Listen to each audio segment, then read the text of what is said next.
Hi everyone, I'm Christina Kurt, founder of the Castaway Kitchen, cookbook author, and functional nutritional therapy practitioner. And today I want to talk about harnessing the power of your cycle. I think it's really important to understand this information and how our body works. It helps you if you want to have babies, and especially if you don't want to have babies. This is information that anyone with a uterus should know. Unfortunately, it's not information that's made readily available to us, especially as we begin cycling. And especially now that the government likes to control what we do with our bodies, I think that part of that, the ignorance that they keep us in is part of that control. So taking back that power. So this is a totally free video course, if you want to call it. So share far and wide to people that you know who want to know what's going on down there, which isn't really just down there. It's all over our bodies. But let's get into it. So who am I again? Functional nutritional therapy practitioner, best-selling author of Made Whole and Made Whole Made Simple, founder of the Castaway Kitchen, and co-host of Body Wise podcast. My podcast co-host is my sister, who is a fertility awareness educator. And a lot of the content I'm sharing today is actually an article called Mindful Menstruation that she wrote for my website. And I'm also an autoimmune warrior. I have autoimmune disease, which is kind of why I do what I do and help. I work with a lot of women in helping their bodies, and I've also understood the importance of understanding our bodies and our cycles in terms of healing on so many levels. So body literacy is really what this is all about, like understanding our bodies. And when we, connect with our own cycle and our own cyclical nature, and we celebrate it as a source of power instead of like, why am I hormonal? And just kind of like we're kind of mean to ourselves, this expectation that we have of like how we behave. It's again because we're programmed by the patriarchy to be one way instead of honoring our cycles. So we have this opportunity to deepen the source of our inner wisdom. Learning about our menstrual cycles has shown that women's bodies that are beautiful. It showed me that, my sister. It's intertwined with the rhythms of the seasons of the natural world. The way that the moon affects the flows of waters and lakes and oceans. Just like the tide, women's bodies are continually shifting balance of hormones, resulting in an ebb and flow of fluid, the blood of menstruation, the dry phase after the period, the wet fertile fluid, and the dry phase of premenstruum. It's kind of cool. We're pretty awesome. I think connecting with that is like, I always have that sense of like witchy women, So again, not, it's not icky, it's not gross. It's actually pretty cool. We make life. This is a quote from Laura Owen in this awesome book of hers called Her Blood is Gold. The whole menstrual cycle is an alchemical process in itself, during which every woman who bleeds goes through a transformation inside herself. To menstruate means to live through a cyclical transmutation in which the past is shed and the new is embraced. Experiencing this transformation through conscious ritual awakens us to our connection with the cycles taking place all around us and to our relationship with all life. Pretty awesome. So body literacy, again, getting away from the more woo-woo explanations, is understanding that, your cycle is empowerment, and understanding your body is empowerment. So reframing how we perceive our cycles and letting go of the patriarchal notions of purity, that things are like dirty and like, when we think of historically how, especially I remember back like the tampons, the bleach, the scented, covering it up. That's all because, someone, probably a dude, was like, ew, that's gross. It's not gross. It's so natural. Your period is not a nuisance. And it doesn't have to be. If you feel like it is, it doesn't have to be. And again, there's a lot of things in terms of understanding your cycle and things that you can do with stress management and nutrition and lifestyle to make it more enjoyable. And understanding the natural ebb and flow of your hormones and use them to your advantage. We are not static. We do have ebbs and flows, ups and downs, and that is okay. So we can know when these dips are coming or these spikes, when we're going to be on the up and up or when we're not, and we can use that to our advantage to plan like our life kind of around it. We have a 28 to 30 to 35 day cycle. The average woman has a 28-day cycle, the average person who cycles. So we're going to go off that for right now. So we have the follicular phase, which is the beginning, that little flat line, day one. Day one of your cycle is the day you start bleeding. And then around day 5, you stop bleeding, most people. And then the estrogen starts to rise.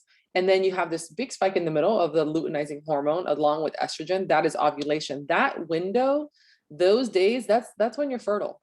That's it. And then it drops again. the estrogen, and then you get the progesterone, and that is the luteal phase. And then, which is more people kind of feel like PMSy, and then the hormones drop and it starts all over again. So let's get into the phases. Follicular phase, your hormones drop, signaling your body that the egg was not fertilized. So you start bleeding, but before that, actually, like 2 weeks before that, because again, you're only fertile for a short amount of time. So after your egg isn't fertilized, your body reabsorbs the egg and then kind of waits a little while and is like, okay, we're not having a baby. And that's when you start to bleed. So your body reabsorbs the unfertilized egg. Once that fertile window closes, and 2 weeks later, you begin to shed the uterine lining. And that is what your period is. This, you kind of made this nice little nest in your body for your maybe baby that didn't happen. And during your period, your hormones are at their lowest, flatlined almost. And that is why you're releasing this, right? So it's interesting how we often say, like, we feel hormonal when we have the least amount of hormones flowing through us. But it's a really important time to give yourself loving consent to let go of the layers built up during the month, not just the physical uterine layers, but also the physical debris and emotional clutter. The moon is dark and also new, just like this ending beginning phase. It's not necessary for your cycle to literally sync up with the actual moon. If you bleed with the new moon, or if it's summer all year long where you live, it's not the focus. I'm referring to your own unique cycle, your moon, your seasons. Your body is a microcosm of the earth. Instead of yearly, we pass through a monthly process of shedding, renewing, creating, and so forth. So it's, it is this like psychic, emotional, physical experience, and opening ourselves up to all the parts of it lets us go through these phases in a truer nature and honest, and we don't fight against it, we flow with it. So the crone archetype whispers to us the message that all wise women whisper: my dear, slow down. You might feel tired. You kind of want to go inward. That's okay. Honor that phase.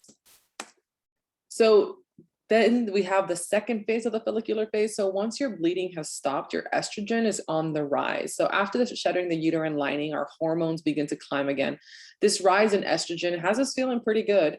And the US national women's soccer team tracked their cycles and tailored their workouts to coincide with their menstruation status. Research suggests strength training is more advantageous during the first half of the cycle due to better recovery and adaptation of the body. High estrogen also makes us a little bit more vulnerable to like soft tissue, like ligament type, like ACL damage. So there's that. So to be careful, obviously, but unless you're like an elite athlete, that's not really relevant. But it's really interesting how, like toward the end of your bleeding days and like right after, you're going to be feeling pretty good. Take advantage. That's a great time to have this, do your presentation at work, take that vacation, plan your wedding, or your honeymoon around that time. You really want to, this is definitely the time where you can like kick ass. So what do you want to eat during the first phase of your cycle, this follicular phase, when you're bleeding and right after? You really want to feed your inner strength and your increased strength in your imagination. You need lots of protein-rich foods, especially foods high in iron. So think of grass-fed beef, wild-caught fish such as salmon, organic chicken, pasture-raised eggs. For vegetarians, you want to think of dark leafy greens in addition to beans, lentils, nuts, and seeds. Magnesium can reduce period cramps and help your mood. Leafy green vegetables like kale and rocket, which is arugula, watercress, and spinach are great sources of magnesium.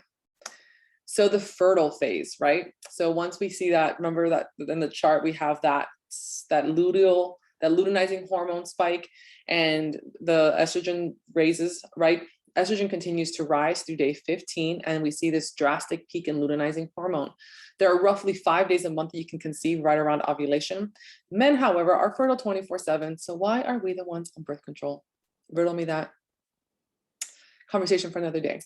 Mother Nature knows what's going on. During ovulation, you're going to feel a spike in your libido, a little more pep in your step. You're going to feel really good. You experience your inner springtime, a burst of energy that can sprout new seeds and launch new beginnings.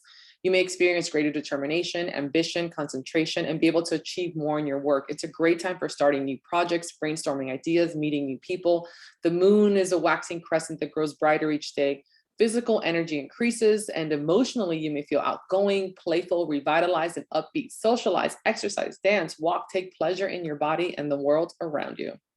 That means sexy time. but use protection because you'll get pregnant if you don't. Cervical mucus 101. This is really important, especially for those who want to conceive and those who don't want to conceive. This is something that I wish as teenage girls, they taught us this, because I remember, again, those conversations you have with your friends and you're like, oh, like discharge, and everyone thinks it's gross. But tracking cervical changes in cervical mucus is one of the most effective ways to understand where you are in your menstrual cycle, because cervical mucus creates an optimal environment for sperm in your vagina and helps the sperm travel to the egg.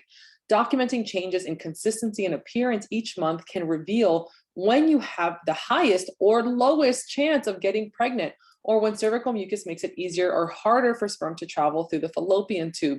So kind of going from dry to a little bit of discharge to sticky and creamy to that stretchy egg white, that's when you're in your fertile window. That's going to happen around ovulation. When you have that going on, use protection. The luteal phase. Right after ovulation, we experience a severe hormone dip. You may feel really fatigued this day, about day 17 or maybe 18. It's like a boom, it's like a drop. So it's just one day of like, what happened? I felt so good. It's like you feel super hot one day and then the next day you're like, I'm a potato. But then that's just your hormones, believe me. Luteinizing hormone lowers again and estrogen lowers a bit, and that protective progesterone starts to rise. It's really important to know that you're ovulating, tracking that really egg white cervical mucus, because ovulation means that we have progesterone, and progesterone is really like protective, especially against osteoporosis, which is really important. Oftentimes it's reported women who have long-term birth control use become arthritic because, have osteoporosis later on because they didn't ovulate. They didn't have progesterone. So progesterone causes your waking temperature to become warmer and your cervical fluid to dry up. If your implantation did not occur, meaning the egg was not fertilized after an average of 14 days or maximum 16 days, the corpus luteum disintegrates and your uterine lining is released, triggering your period. So that's that after 2 weeks of your the egg, okay, that wasn't fertilized, you reabsorb it. 2 weeks later, your period starts again, right? So during the first half of your luteal phase, your energy may still be high, except for that little like that day, that one day, but you're going to continue to enjoy like activities kind of like you were during ovulation. Then you start scaling back on your intensity as your energy declines. There's other things that happen during your luteal phase. So you see that dip in the beginning and then that dip at the end, right? So in the middle, we feel like, we're still feeling pretty good when that estrogen is a little high with the progesterone. That feels pretty good. As they lower, we get a little more tired and we start being like, I'm more hormonal. So this decline is what we kind of call PMS or premenstrual syndrome. During this phase, our intuition becomes heightened and you may crave spiritual nourishment, time alone, self-care rituals, authentic communication, and more physical touch. You're gonna want more snuggles. Pay close attention to your emotions and acknowledge them. Oftentimes, feeling really, really heavy emotions during this phase and ignoring them is just going to make you feel worse. So, acknowledging what you're feeling is going to help your physical symptoms not manifest so aggressively. So again, this phase can definitely be really dramatic. So what to eat during your luteal phase, your base metabolic rate is actually a little bit higher and you have more calories to burn. You're going to feel hungrier. You might want a little more starches, maybe focus on some slow carbohydrates like sweet potato and oats. Focus on liver loving foods like cruciferous vegetables, antioxidant rich berries, and protein. Incorporate plenty of fiber to ensure you're eliminating properly. You want to be having bowel movements. You may consider eating easily digestible foods, soups, smoothies, warm things, stews. Some people can have digestive issues during this phase. Help your body detox from excess hormones of the previous phase, right? Since we were like kind of lowering that luteinizing hormone, the estrogen's lowering. Probiotic rich foods, such as sauerkraut to help with the digestion, magnesium rich foods in preparation for the coming follicular phase where you might have some cramps. So hormone health is a tripod, stress management, blood sugar regulation, nutrient density. Chronic cortisol will tax your adrenals, which will eventually pull from your sex hormones, causing disruptions in your cycle.